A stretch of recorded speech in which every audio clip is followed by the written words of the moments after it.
The U.S. investigative journalist Robert Perry has made an astonishing claim and one that has gone completely unnoticed. He is reporting that the Russian government has warned Erdogan that Russia is prepared to defend its Syrian strike force from Turkish invasion or attacks. Perry's exact words are as follows, quote, "A source close to Russian President Vladimir Putin told me that the Russians have warned Turkish President Recep Tayyip that Moscow is prepared to use tactical nuclear weapons if necessary to save their troops in the face of a Turkish-Saudi invasion. Since Turkey is a member of NATO, any such conflict could quickly escalate into a full-scale nuclear confrontation," unquote. However, Perry is a journalist of the highest reliability and integrity, so there can be no doubt he actually has been told this by a real source. Now, of course, it is possible the source is making the whole story up, or he could be not as close to Putin as Perry believes he is. However, on February 11th, 2016, the Russian Security Council held a meeting to the public, and on that same day, the Russian military reported to Putin about a series of military exercises arranged at short notice, which looked likely they were intended to prepare the Russian military for a rapid response against a short notice attack from Turkey.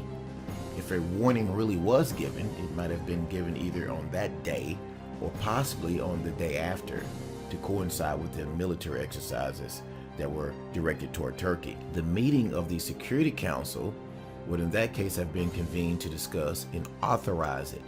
Now, the fact Obama telephoned Putin a day later on the February 14th might also be connected to the warning, if it was really given. Now, both the Turks and Russians would surely have informed the U.S. of such a warning. It would be entirely understandable in that case that the U.S. President, Obama, would want to discuss it with the Russian president. In fact, it would be astonishing if he did not want to talk about it at all with the Russian president. Now, Turkey and Saudi Arabia have both signaled they are considering a ground invasion of Syria in order to aid refugees in a so-called moderate rebels fighting against the Assad regime.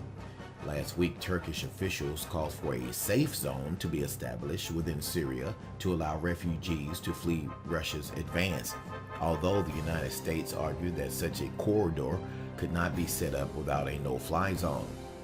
Now, Saudi Arabia is currently conducting the biggest war games the region has seen for a quarter of a century. Northern Thunder involves 150,000 troops, which were initially reported to be 350,000 troops from 20 countries, and is viewed by some as a precursor to a possible invasion of Syria. Now, earlier this month, Saudi Foreign Minister Adel Jabbar told CNN that President Bashar Assad will have to be removed by force if the political process fails. Now, as usual, the mainstream American media is not reporting one word about what's going on in the Middle East. And again, we will keep our eyes on this situation and update you as it changes. Thank you for watching.